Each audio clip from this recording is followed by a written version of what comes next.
Three, two, and one. We are live. Hello, good evening, and a very warm welcome to everyone and all of our viewers for our next episode on controversies and consensus in orthopedics. This is the second season, and today is the 10th episode of these controversies and consensus webinars that we have been having over the last year and a half or more. I welcome you all for this session. This session is actually a brainchild of Dr. Mohanty, and it gives me great pleasure to introduce him and welcome to our session today. Mohanty sir is the chief of unit, my teacher in Keny Hospital. He's also attached to Nanavati and Jaslok hospitals in Mumbai. He's a past president of our Bombay Orthopaedic Society, a past president of the Indian Arthroscopy Academy. He's an active member of arthroscopy circles, including the Indian Society of Hip Knee Surgeons, and has done a lot of work, notable work in hemophiliac arthropathies, in infections affecting joint replacements, their salvage, and developing solutions for the Indian surgeons and for the Indian patients. With that, today I would also like to welcome the rest of the speakers who will be introduced by Mohanty sir. And a big thanks to my co-convener, unfortunately who couldn't be here, Dr. Deepak Gautam and Dr. Swapnil Keny. So without wasting much time, we would start today's episode of three very interesting cases from different specialties in orthopedics. And the speakers will take us through some of the controversies that surround these topics and to arrive at a consensus as to how we go on managing them. Over to you, sir. Thank you very much for being with us. Thank you, Ashish. Good evening, dear friends. Greetings from Mumbai, and welcome to the 10th episode of the second session of Controversies and Consensus in Orthopaedics. This episode is devoted to the presentation on the spine and trauma and pediatric orthopedic subspecialties. Now, let me just share my screen to introduce the first speaker.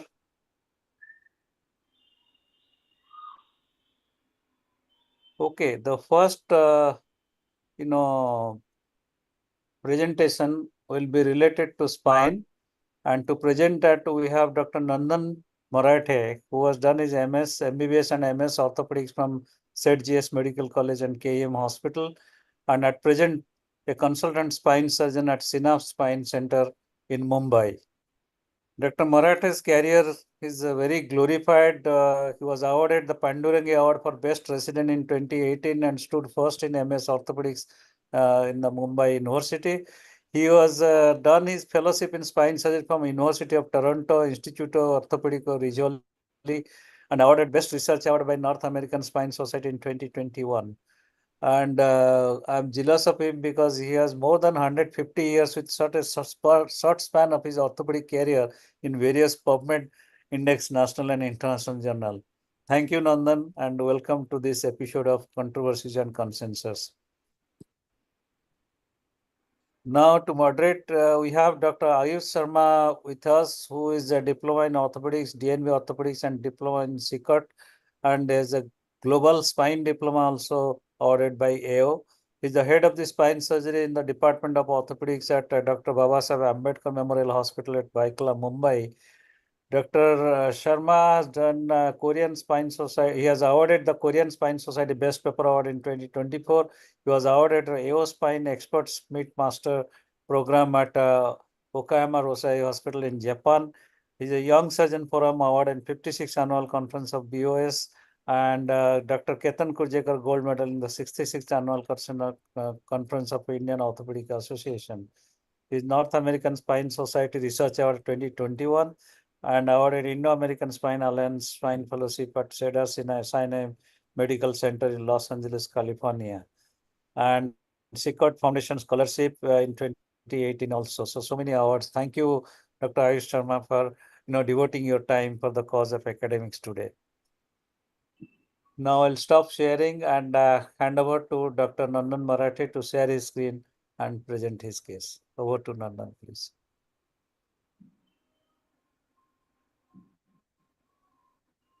Good evening, everyone. Can you see my screen? Yeah, we can see you and hear you. Yeah. Nandan, adjust your screen. It is not coming like it is full screen to make it full screen. Okay, sir. No, it is So, good evening, Mohanty sir, Ashish sir, for the opportunity and this wonderful initiative. So, I have two cases to present on spine, and we'll try to stick to 3 minutes for both the cases, so maximum time can be devoted to the discussion.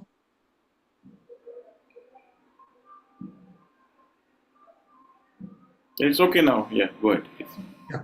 So, today we will be discussing about cervical spine and particularly with regards to controversies, how to decide about going anterior versus posterior when it comes to cervical spine pathologies. So the first case was a 66-year-old lady. She presented with typical signs of myelopathy. So she had numbness in her hands, some amount of axial neck pain. She had radiating pain in her arms, which was in the C5, C6 distribution, imbalance while walking. So, as we know, these were the typical signs of degenerative cervical myelopathy, and her MJOA score was 12. So these were the scans. If you see on the right, we have a flexion extension X-ray that shows that there was extensive degeneration that was there, and a sagittal T2 weighted MRI, wherein you can appreciate multiple level stenosis with signal changes in the cord. So, So the question here just, is, with yeah. a case like this, how would you decide? There are multiple treatment options when it comes to the cervical spine. Would you go anterior? Would you go posterior? Would you do an anterior plus posterior approach? And that is what we will be covering in today's discussion. So, Nandan, a few Uh, things we need to know for your case. Could you go back to your case, please? yeah. Yeah. So we also need to know if there was a neurological deficit. You have written there's a radiculopathy and unsteady grade, which collaborates with myelopathy and everything. But it is also important to know how they will progress. And two things are what I always ask the patients is how long is the symptom is, because that has a great implication on your outcome. And of course, if there was any deficit, maybe there's no deficit because you're not mentioned, but just for the sake of viewers, we have to make it clear. Absolutely, sir. So, this patient had onset of symptoms for the past 6 months, and they were gradually progressing. In terms of deficit, there was no motor deficit as such.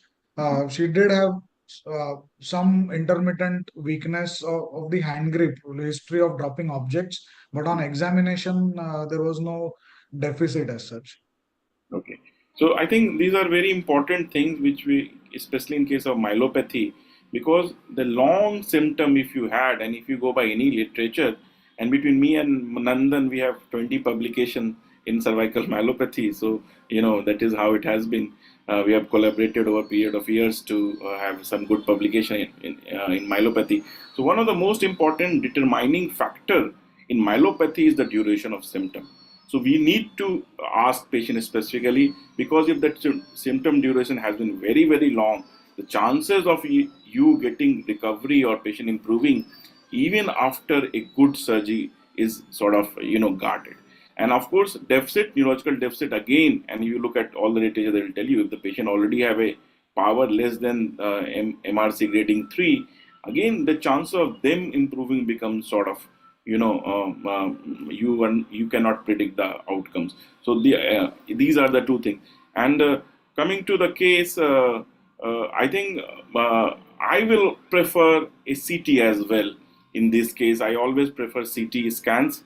I think this information is enough, but why I prefer it, it sometimes gives me some additional idea. Nandan, did you got CT, and was there anything in CT, anything which is there to be seen? Can you For just this case, elaborate just before Nandan take Yes, sir, Ayush, please. can you just tell us for what we need to do a CT for the benefit Yes. of the viewers? So What you CT see in the scan for MRI, me. what MRI cannot show, and CT would give you a better idea Yes. for management or diagnosis, whatever. Yes, sir. So for me, CT is like a poor man navigation. So you can really helps you plan your surgery. what you don't see in these MRI and X-ray, there are a lot of time, there are a lot of posterior osteophyte complexes which you need to understand how they are doing, and you could be sometime in a surprise if you have a ossified posterior ligamentous complex, because that is a different ball game altogether. So you need to have a very good understanding of these cases. So CT sometime really helps you understand those things. Again, in case like this where you have multi-level pathology, you need to plan your surgery. It is, as they say, planning to fail is failure to plan is planning to fail. So similarly, you have to have a very good thought process. What we were talking about, Nandan put some options like whether to go anterior, posterior. The going anterior, posterior, it's easy said than done. You need to have, if they can use your pedicle screws, if you can use your lateral mass screws, these are the various options. Again, a simple CT scan, which sometimes we don't consider of much important, really helps you plan these various options. Nandan, do you agree with me on this? Yeah, of course, sir. Particularly for identifying OPLL, it would be ideal to have a CT. Also, sometimes if you have revision cases where you want to know what is the amount of bone mass, where to place your screws, that would be where CT would come into picture. Particularly when we are dealing with supraaxial spine, C1, C2 area, that is one case where I would definitely get a CT scan done. So And for this case, we had not done a CT as a part of routine planning. that is fine, but as a protocol, I always get a CT scan done whenever I am doing a myelopathy, no matter what it is. It is just a protocol.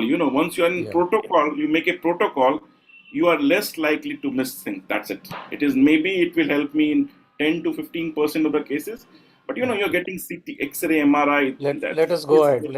Let us go ahead. Yeah. Yeah, okay. So, Nandan, so, please. Nandan, next.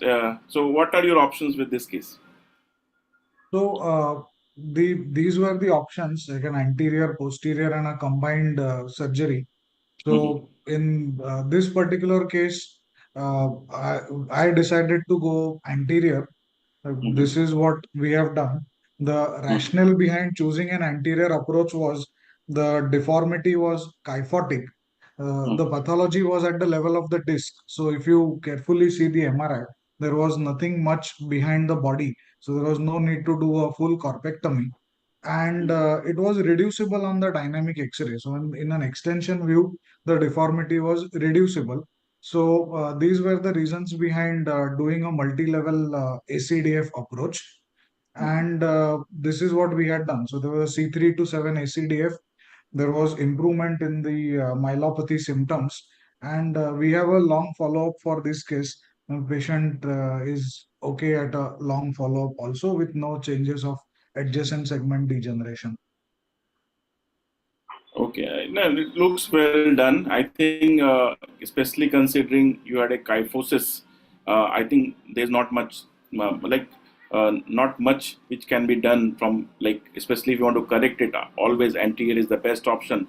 But being a devil's advocate, although you have 8 year follow up, will you consider a posterior instrumentation as well, because you have a 4 level ACDF, and if you look at the result of fusion, the longer you construct, the fusion rate sort of drops, and these are from some of the papers we have only written.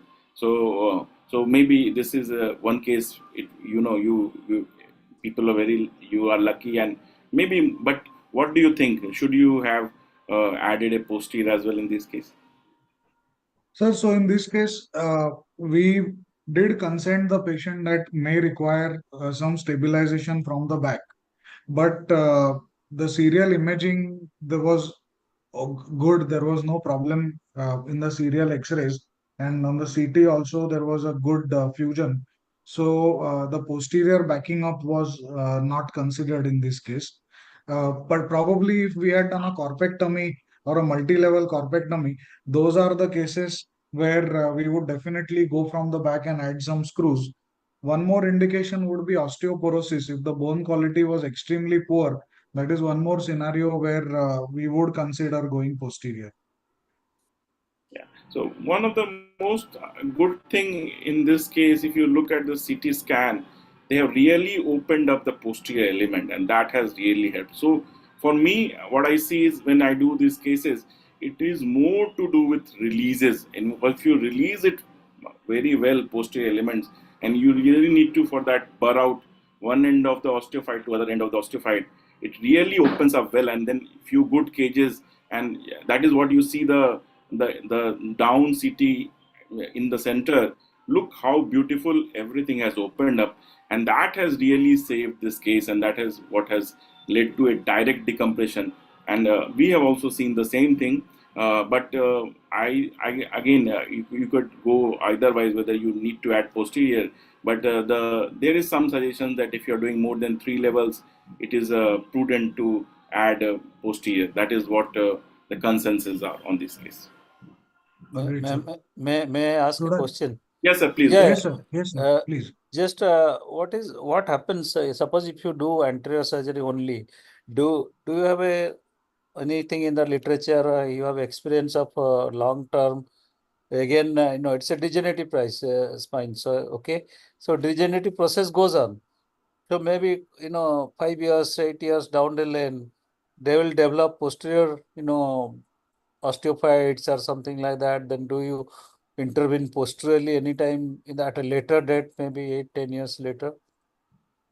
So, sir, Sir, yes, sir. yeah, Ayush, sir, yeah. please. So the literature, if you see, sir, say it is the other way around. What the literature says, the chances of having like normally we get ASD, adjacent segment disease, which is what happens with when you do multi-level, because these levels, if you see, sir, it has already fused well. So what happens is degeneration catches up in the level above and below.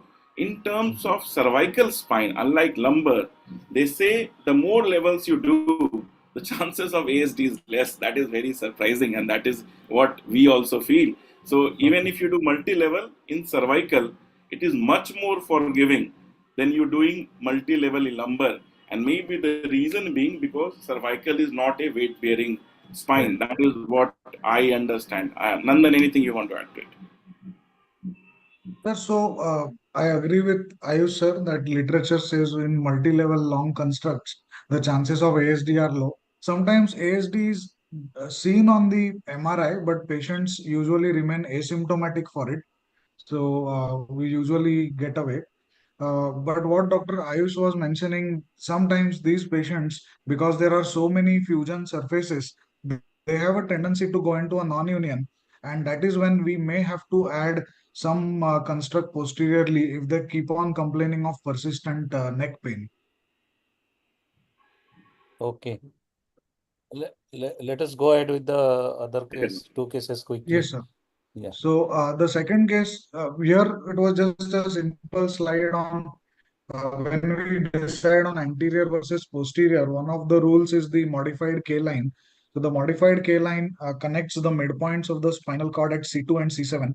There is something known as a minimum interval distance, that is 4 mm. So if the compression is crossing the K line, in that case, we cannot rely on posterior decompression alone.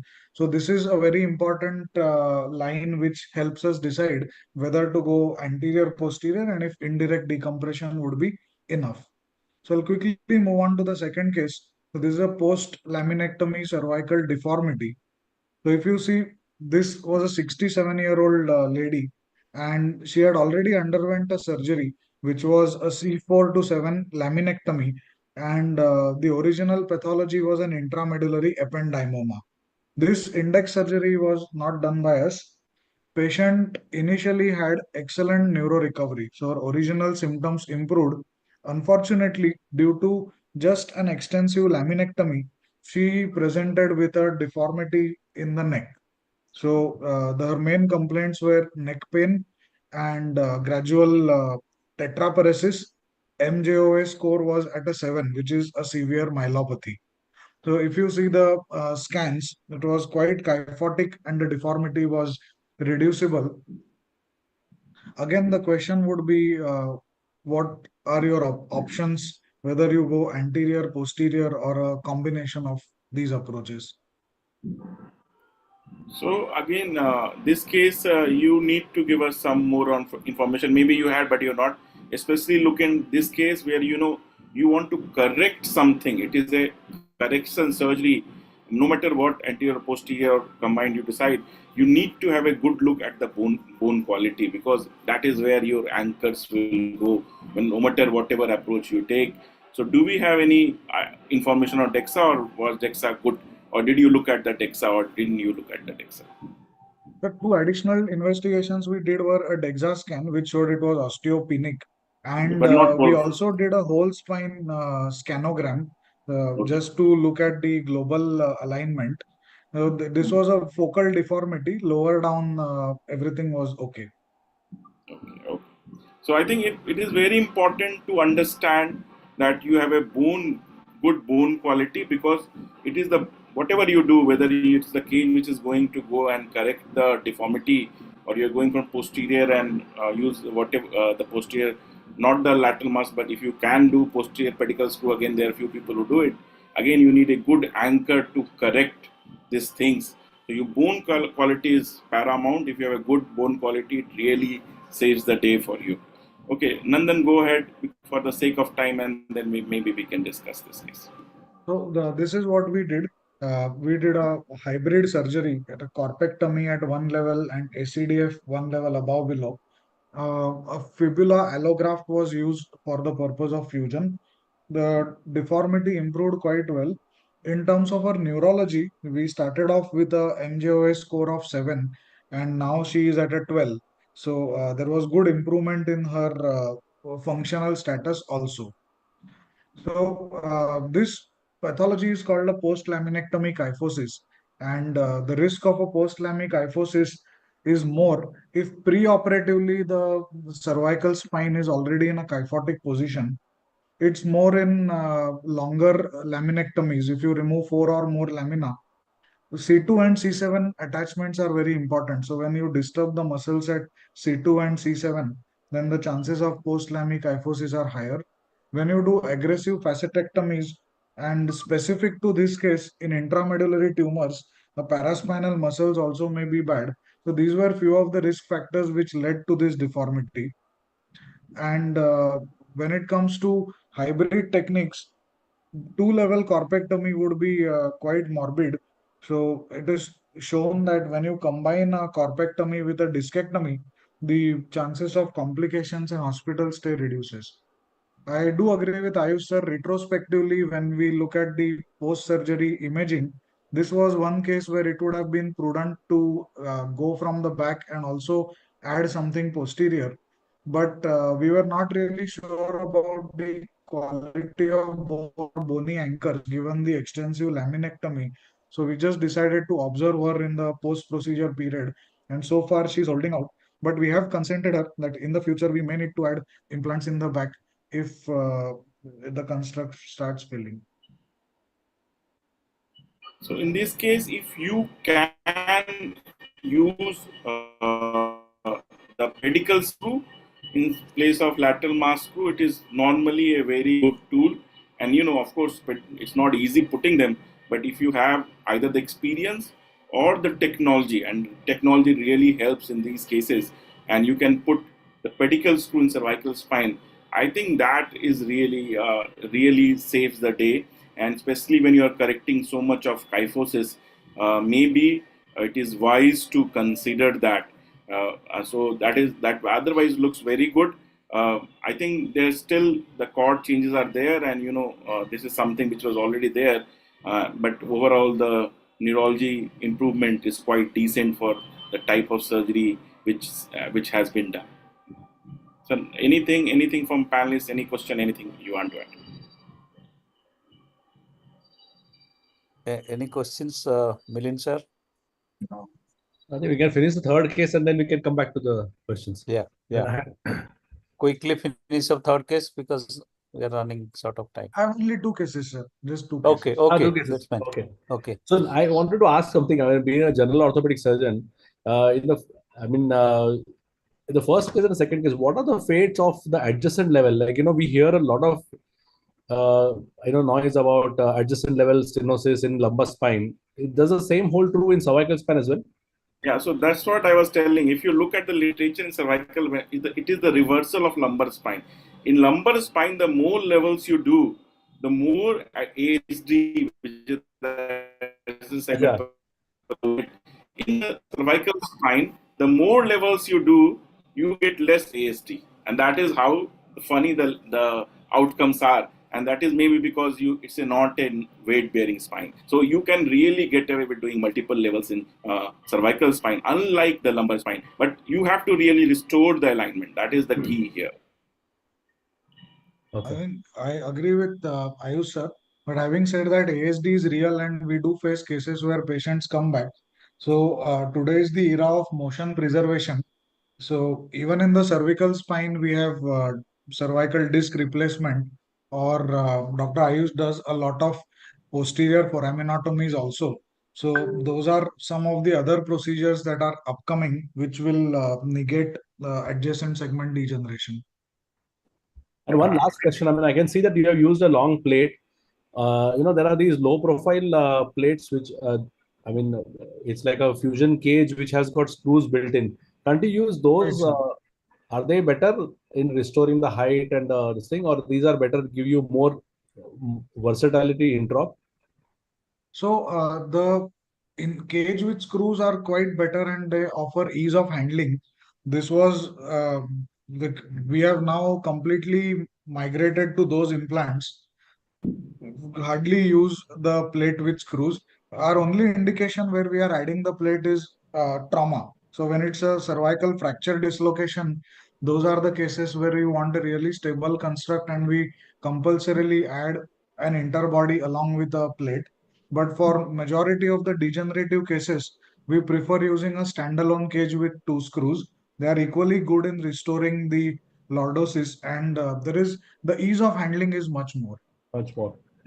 Just one or two quick points. So I think I agree with you on that. That okay, multi-level standalone cages are really good now, and these are maybe this was done earlier. So now even we are very used to it.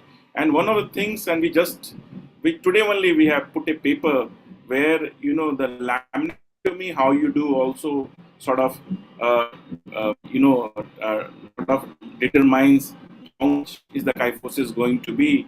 So what happened is gone to doing navigated lami. But navigated lami is like you navigate your laminectomy, you do a very precise cut, and we feel that that might be a saving grace when you are not putting instrumentation and doing only the laminectomy from posterior.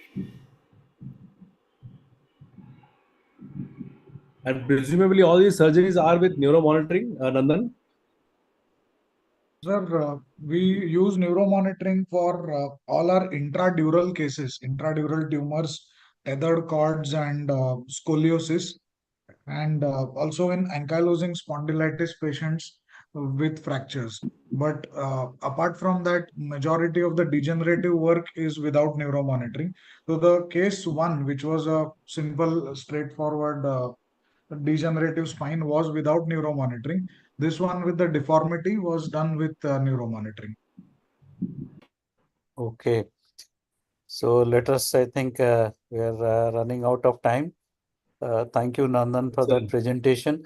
Now, before going on to the next phase, may I request Ayush just to give a concluding remarks, couple pertinent points regarding these two cases, what we learned. So the treatment of kyphosis cervical spine remains sort of debatable. That is why this topic was chosen.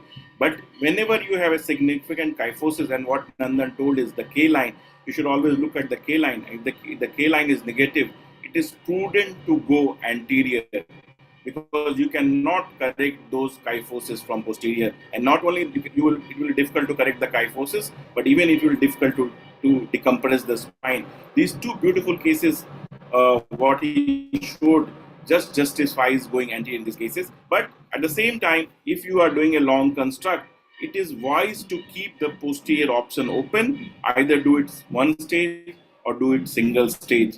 Spine and orthopedic will remain controversial. No matter what we do, the aim here is to just give you some words of wisdom, and you need to know more about it, and you need to listen to more of these webinars to become a wise person like Dr. Mohanty, who has started these webinars. So that is it. Thank you. Thank you, Dr. Nandan Marathe and Dr. Ayush Sharma, for that Thank you, excellent sir. discussion. I'll So, can stop you just sharing now. stop sharing the screen? Yes, sir. Yes, sir. Friends, let us go to the next set of cases that is related to the trauma. And as you know, trauma is always interesting. And even if you are the most experienced surgeon, but still, trauma gives you an insight that how much you know or how much you don't know.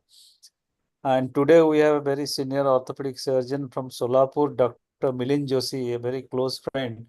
And Dr. Milind Joshi is the associate professor in orthopedics at Ashwini Rural Medical College, Kumbari, Solapur. And he's also a consultant at Ashwini Sahakari Rugnalaya and Susrut Clinic at Solapur. And he's a known face in every trauma conference. He's been a faculty at AO courses and various national conferences. And his special interest include especially treatment of non-unions and Elijarov technique.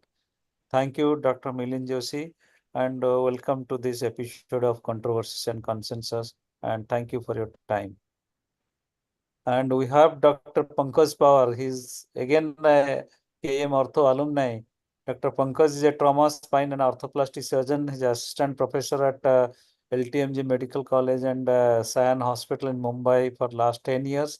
He's part of various courses and lectures over past 12 years. He has been a convener and co-convener of various Bombay Orthopedic Society courses.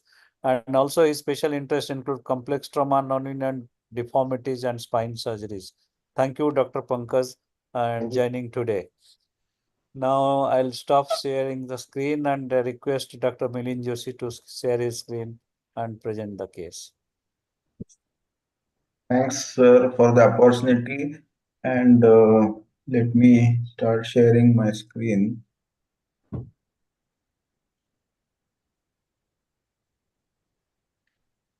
So, is my screen visible? Not yet, sir. Huh? No, not yet. I have shared it. Again, you stop share and do it again. Sorry.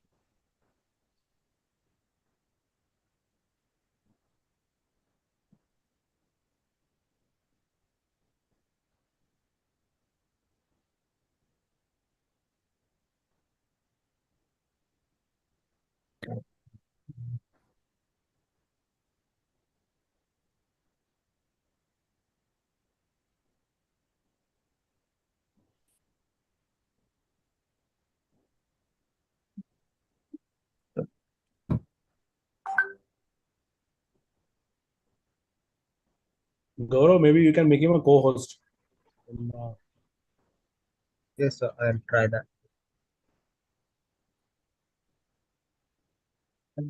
Just a second. Okay. Done, sir. Yeah, now you are a co-host now. It's opening. Is that visible now? No. No, not yet. Last time, how did you do? Same way. Yeah, it is seeing. I am able to see it. Yeah. Minimize करून बघ. Open the Zoom window. Multiple desktops.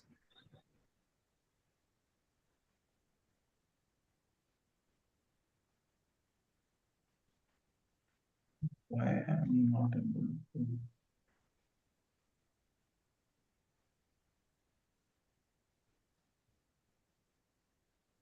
Or maybe you go to the pediatrics and come back to trauma. Yes.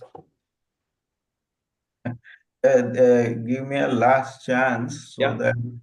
Yeah, please do it. No problem.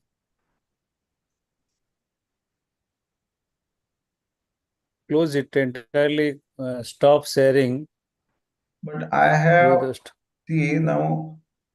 Okay, I'll stop sharing. And then again start sharing.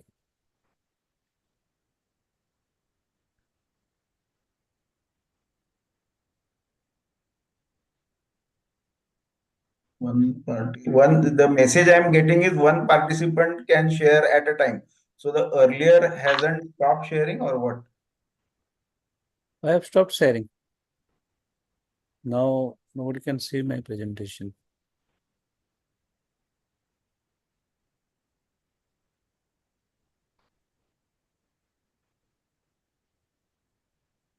Is my screen visible now?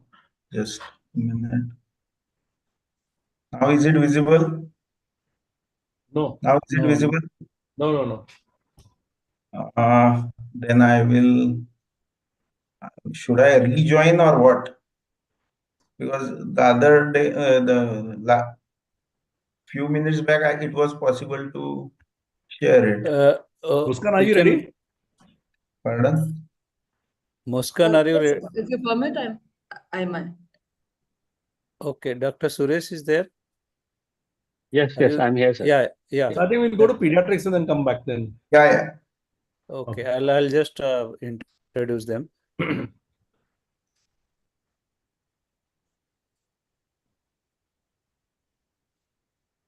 Friends, apologies. There is some technical glitches of sharing the screen. So we'll move ahead with the pediatric case presentation. Then we'll have to trauma. We'll come back to the trauma later. So to present today the pediatric case, we have Dr. Muskaan Nagpal from Kolkata. He's a second-year orthopedic PG trainee at Medica Super Specialty Hospital, Kolkata. Welcome, Muskaan, for this episode of Controversy and Consensus, and thanks for joining. And to moderate the pediatric case, we have Dr. Suresh Chand with us, who is a MS DNB Ortho and has done a fellowship in Pediatric Orthopaedics. At present, he is assistant professor in Pediatric Orthopaedics at King George Medical University at Lucknow, UP. Dr. Suresh Chand has completed his prestigious POSI K. Wilkins Inland Fellowship and Iowa Traveling Fellowship and UP Orthopedic Association International Fellowship. He has received the Best Intramural Research Proposal from KGMU 2021 and Best Paper under 40 years at the Delhi Orthopedic Association Conference in 2021 as well. He has received also A.K. Gupta Medal for Best Paper under 40 in the UP Orthocon in 2023 and has got more than 20 publications dedicated to pediatric bone and joint diseases to his credit. Thank you, Dr. Suresh, for joining today and devoting your time towards the cause of academics. I'll stop sharing now and may I invite Dr. Muskaan to share her screen and present the pediatric orthopedic case.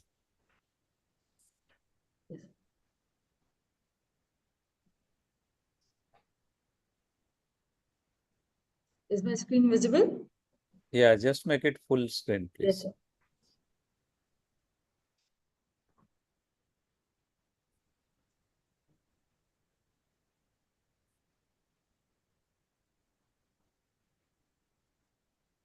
Is it full screen now? Yeah. Yeah. Okay.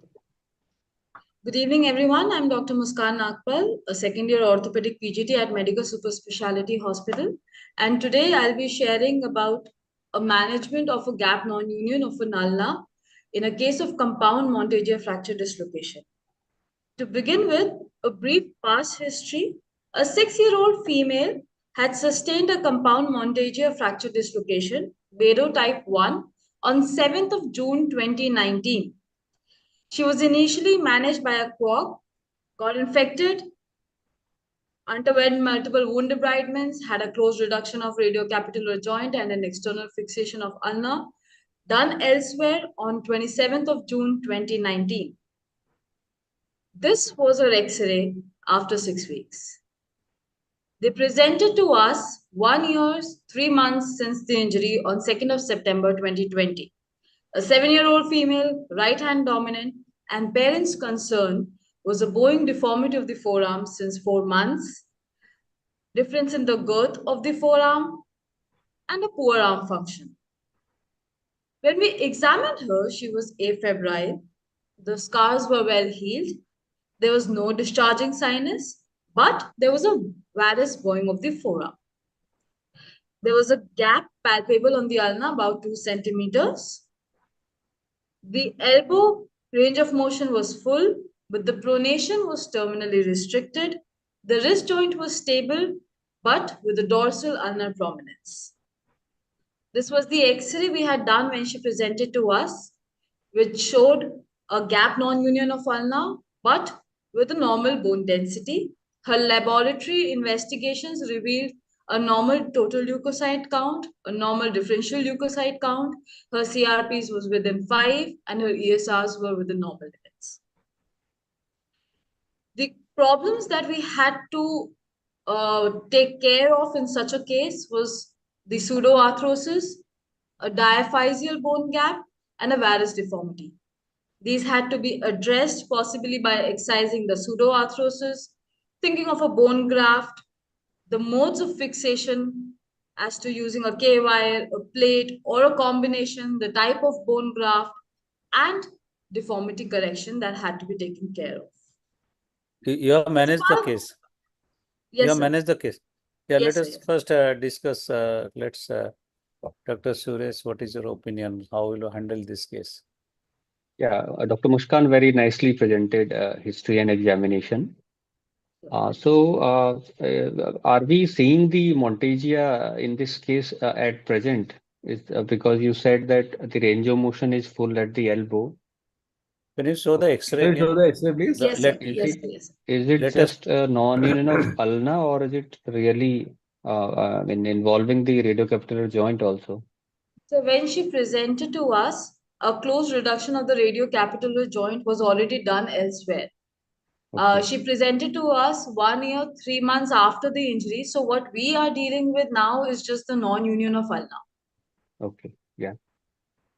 So that is one thing I noticed, because probably we don't have a true lateral view where elbow is in 90 degrees. So that might clear out the things regarding the radiocapitular joint. The other thing I can notice is probably the ulna is very thin. The distal ulna is very thin. So that may be a challenge while we are planning any osteosynthesis after bridging the gap or something, or maybe plate fixation or something. So that Exactly. is one challenge. Third challenge is, recurrence of infection can always be there. So surgeon might think about doing it in stages, probably, dealing with any latent or any quiescent infection there, and then doing a bone graft later on.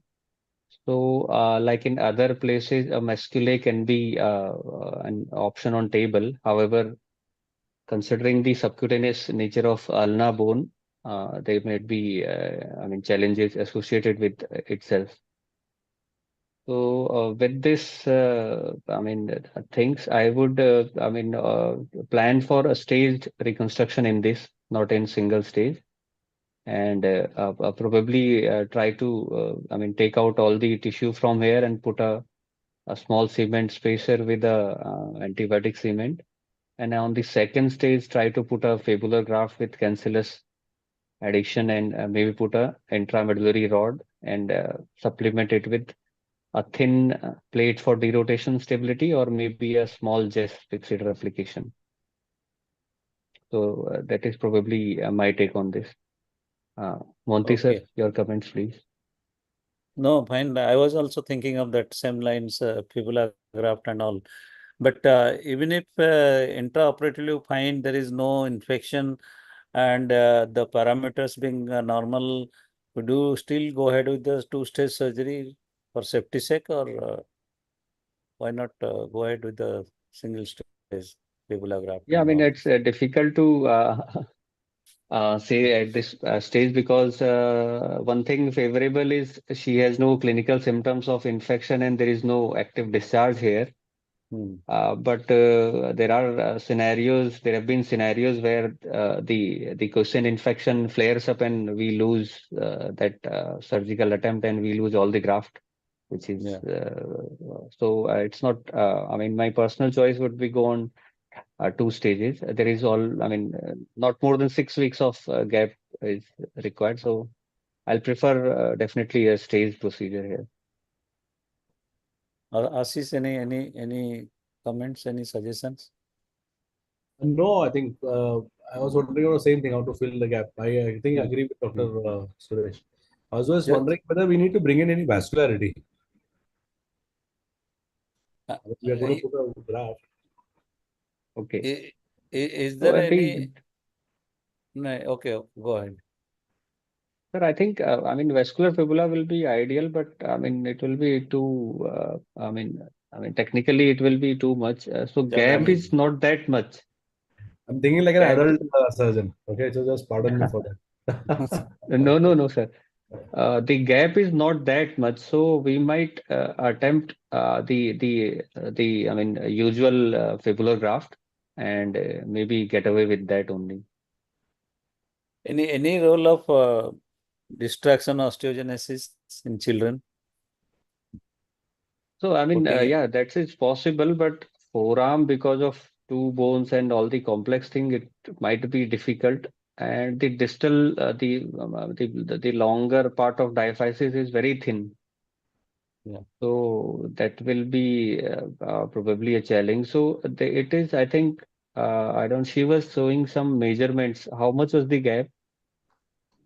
So the gap initially, clinically and radiologically, we got an estimate of about 2 centimeters. Yeah. So I mean, So it is within 1 inch. So yeah, this might be possible to do yeah. uh, the usual fibular graft here. Any role of single bone forearm or something like that? Not required because gap is so small, 2 centimeters. It's not that bad forearm. So we Right. have done quite a procedures, but that is very last resort because the pronation supination is gone. Yeah. So it's I think quite salvageable and try to restore Uh, the natural anatomy. he has got a good pronation supination. Only terminal pronation is restricted. Am I correct? Yes, sir. Muskan? Yeah. Yes, sir. Yeah, Okay. but that might be falsely coming from the pseudoarthrosis. The interosseous membrane might still be very fibrotic, and once we achieve the union, there might be the I mean actual rotation, Yeah. which is coming from the rotations of proximal and distal ulnar joints, radial ulnar joints. Agree. Yeah. Okay. Go ahead, Muskan. So as discussed, these were the problems that we had to take note of. Very rightly already mentioned, excision of pseudoarthrosis, thinking about bone grafts, modes of fixation, and correcting about the varus deformity. As a part of the pre-op planning, we got an estimate of about 2 centimeters of gap. Considering 1 centimeter resection margin on either side, we were expecting to get a graft of about 4 centimeters, either from the fibula or the iliac crest, or probably both. Modes of fixation that we were thinking of was either K wires, 1.5, 1.8 mm, or 1/3 tubular plates, 3.5 mm locking plate systems. Intraoperatively, as can be seen here, was the pseudoarthrosis. After excising the pseudoarthrosis and freshening the margins, we got a gap of 4 centimeters.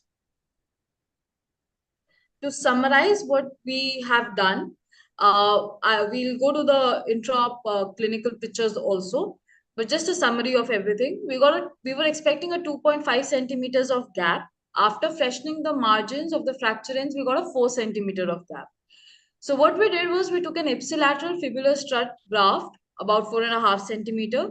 The graft was interposed in the gap of the ulna and then fixed with 6-hole tubular plate proximally and 2.7 mm cortical screws proximally, and a straight mini plate with 1.5 mm cortical screws distally.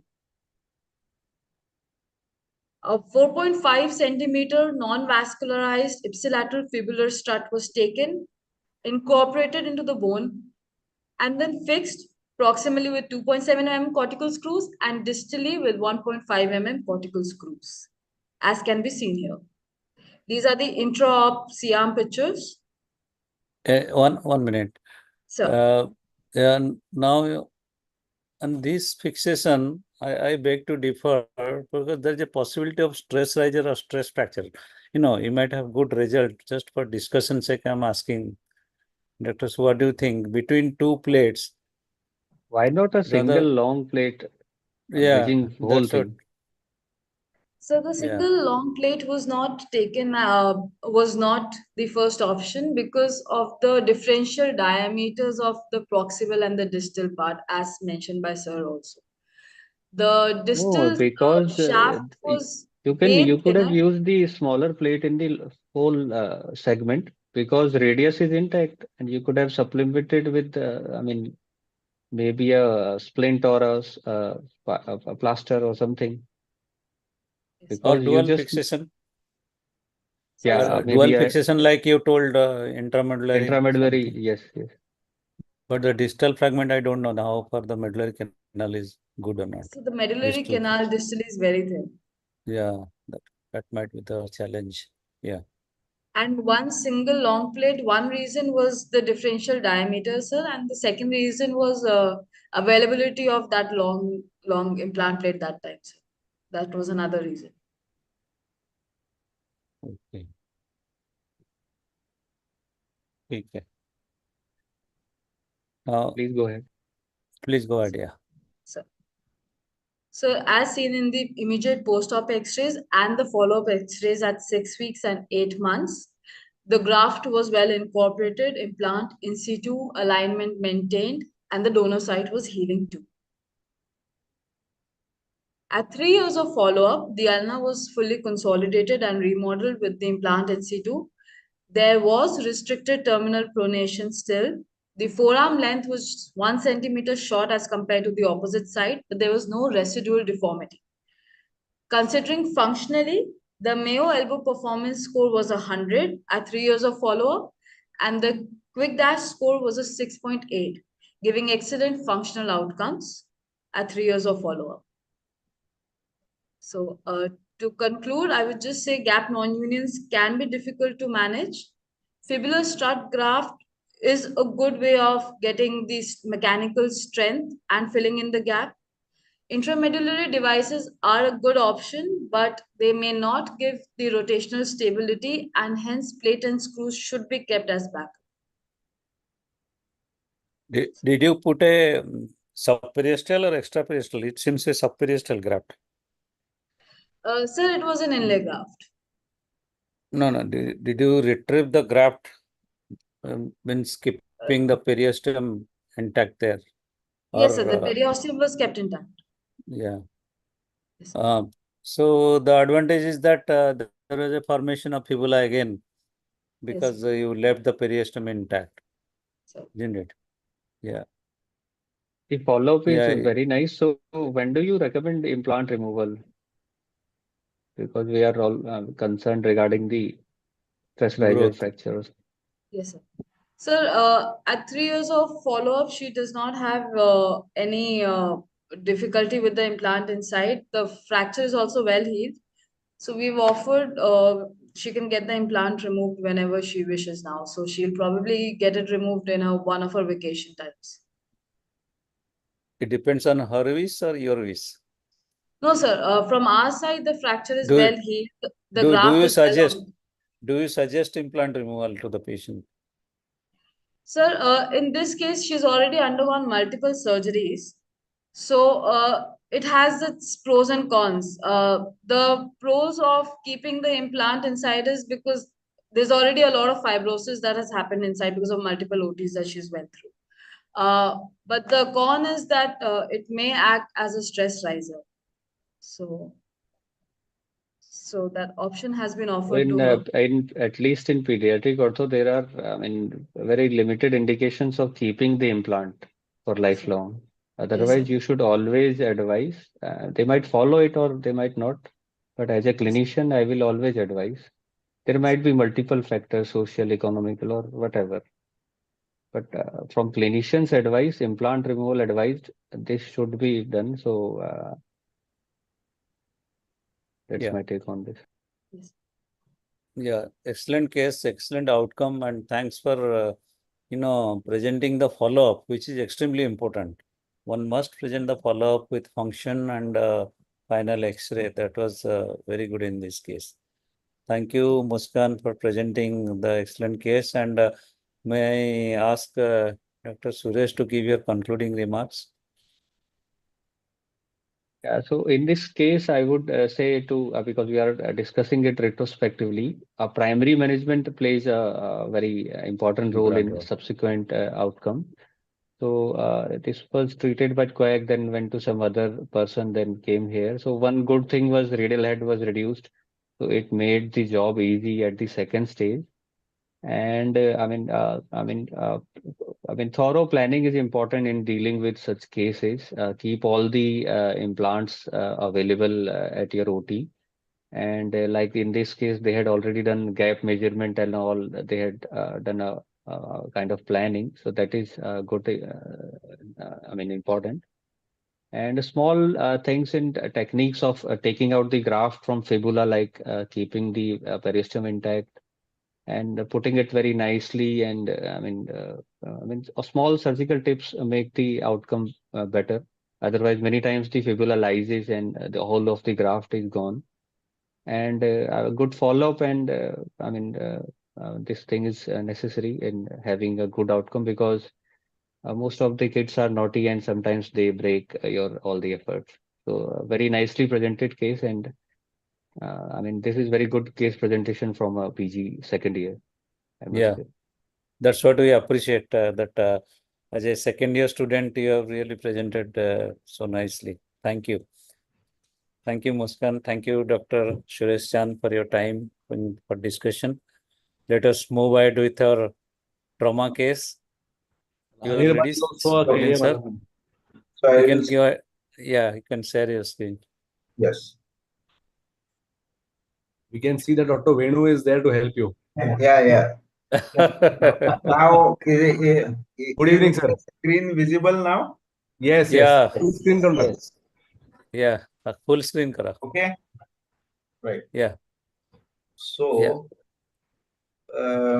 so this was a third compound, grade 2 compound distal femur. It was 3-3C3 type of injury in a 45-year-old gentleman met with a road traffic accident, and that was his clinical picture and presentation. And these were his X-rays. You can see the extensive articular comminution as well as lot of comminution in the metaphyseal region. He had all the HOFA elements, and so this is the CT scan which shows a lot of comminution. This is just a 3D picture to give us a rough idea of the comminution. So essentially, he was having a lot of bone loss in the anterolateral part, and the trochlear area was smashed. So this was the medial femoral condyle, and trochlea was smashed. So when I explain, he was a worker basically. So how should I plan in this particular case? These are his 2D images, which actually just tell us about the extensive comminution. So Yeah. should I go ahead, or Now let's hear from Dr. Pankaj and then Dr. Ashish also. Yes. Good evening, sir. good evening?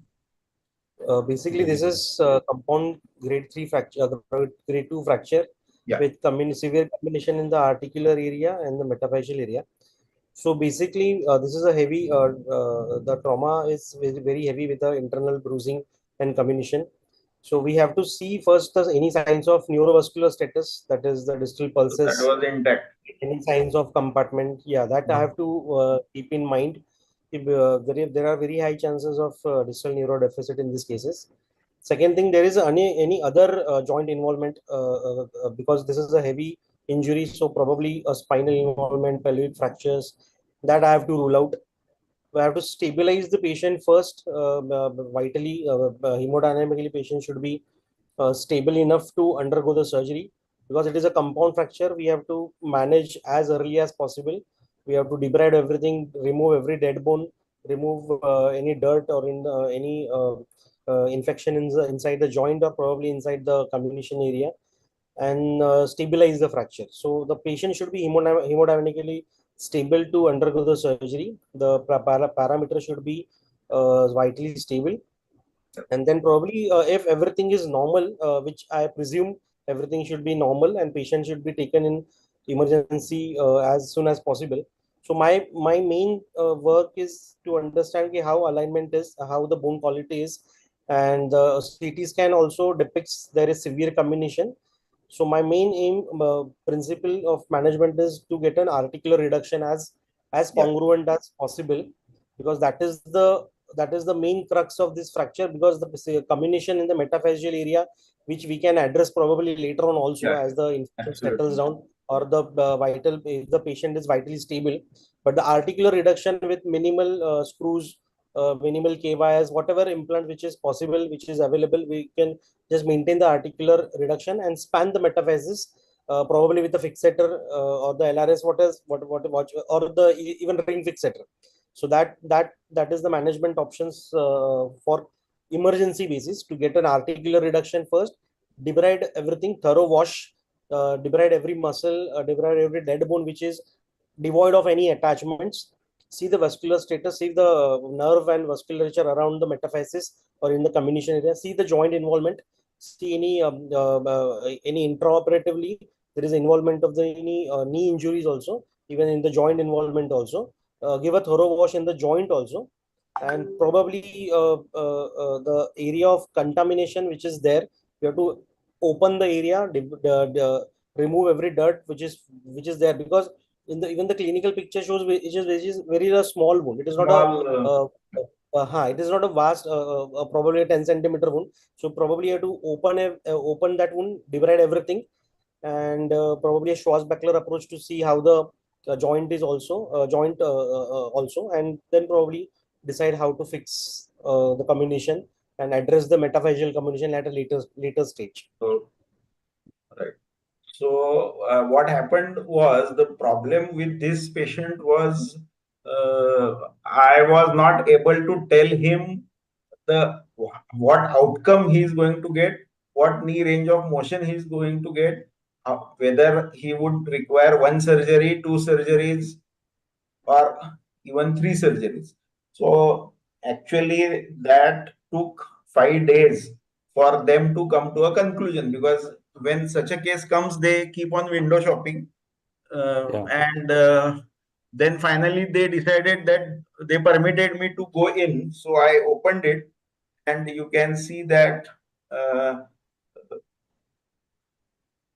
this was the articular comminution. There were certain areas of the articular portion which had to be which were missing also, and which I couldn't relocate.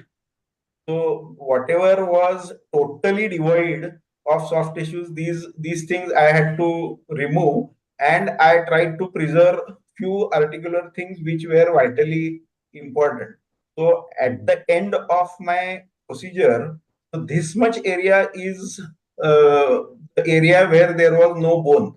So what I did was, as you said, I took a Schwarzbachler approach, and I passed two KYS from the medial femoral condyle into the shaft, so as to minimize uh, the gap.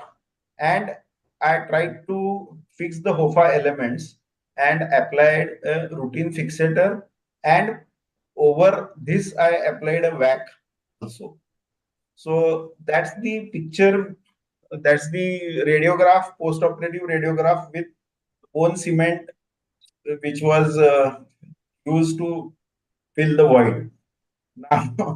Now I am just wondering whether it was possible for me to strategically put these HOFA fracture elements fixation in such a way that it would have permitted me to go in next time with a plate. But then the trajectory of these fractures was such that I had to pass these screws like that only. Correct.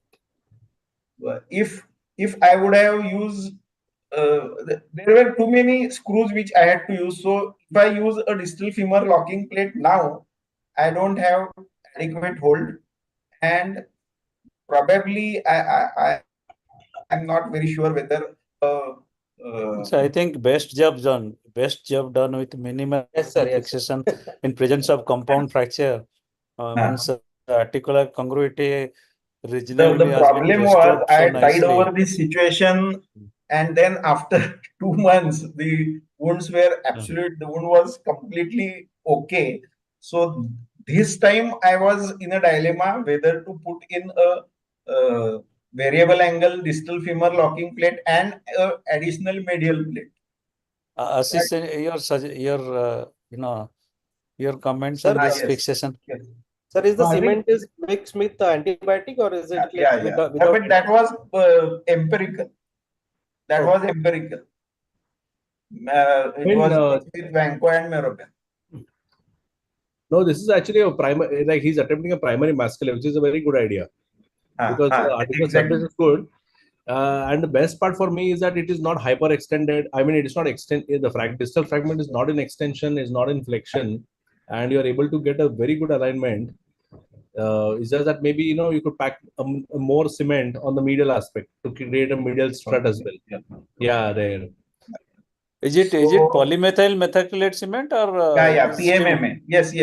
not stimulant kind of thing? No, not stimulant. Okay. A bolus proper. So here, Milind, there is a paper by Mandar Agashe and Sandeep Vaidya from Wadia. Yes. How they create these mascule things. So they take 5 cc or 2 cc syringes depending on the diaphyseal width, and they are all sterile. So they put the cement in it and then cut the two ends of the syringe and put them as struts. And as the cement settles in, you just take a knife, cut the plastic and remove the plastic. So nice cylinders you get, which give a very good shape. And then rest of it you can just stick it on by adding some extra cement, which is a little doughy on top, so that you can actually, like a craft, you can create a good. Why sir was thinking about only the spacer, not about the masculinity at the time of surgery. That is a masculine only, because that is going to induce a membrane, and then after 2 months I went in and removed that spacer and put an intramedullary fibula, added auto as well as allografts, and used a ring fixator frame. So initially here you can say that this is sort of goal. The shaft is too lateralized here, but anyway I was going to remove these K wires, and therefore then I put an intramedullary fibula inside. The only thing is I had to span the knee joint, because the fragment was the distal fragment was only too small, and then I had to span the knee. So that is how I got it aligned, and then again, so you can see that he was walking in the fixator like that. I was also equally worried when to remove the frame in such cases, because so after 6 months I could remove the frame, and that is the union. But the patient, though I had told him that the range of motion is going to be compromised or very minimal. So at the end of 6 months, I removed the frame, and he had just a jog of movement, hardly any movement, hardly any. So we waited for 9 more months, because I thought of doing sort of adhesiolysis. And then after 9 months, again I went inside and released the adhesions. Then I extended this incision also, proximally also. This is just a minute. This is the range of motion which we could get only. You can see that I have extended it up to here, but I couldn't get more range of motion. He has only this much range of motion. That's quite good, actually. for the fracture. So, Considering the fracture, the outcome is very good. and this is because he is localite, I could get him. Now the thing is whether what happens to this range of motion, whether it worsens or as the arthritis progresses, whether this worsens and I want to know from Mohanty sir whether primary distal femur replacement is possible in such cases. So right now he has got a good range of motion, whatever, 40-degree around, I think. So he's able to sit and drive a two-wheeler. Yeah. Now what I see in the X-ray, so could you say the last X-ray? Yeah, this is the X-ray. See, medially there is bridging callus, posteriorly there is bridging callus. Yeah. Only anterolaterally there is no bridging callus. So I'm little skeptic about a refracture. Is there a possibility? Or if the fibula graft has taken up there and maybe supporting the lateral cortex. This or is lateral now column. probably 18 months after the frame, 12 months after the frame removal. Yeah. And he is walking with a stick. Yeah. Okay. So is there any trochlear loss now? I am there. Because pre-op also there was a trochlear loss. Yes. Yeah, and even the patella looks like it is sticking to the bone. But so probably that might be the reason the range of motion is little. This is also shortened. There are a lot of adhesions there were, but the tissues were all fibrotic. So I tried. Though this particular video shows that the incision is small, but I later on extended it up and tried to release it proximally also, and I couldn't get more than this because I was equally worried about getting a refracture. Exactly. Right. Yeah. So that is when I finished that procedure, and the current picture I have just shared. This is X-ray in the June. 3 months back I had done this, and this is the X-ray today. Right. So if you compare the X-ray in June, the patella position, and the September, it was the patella position is little on the lower side. Yes, the lower.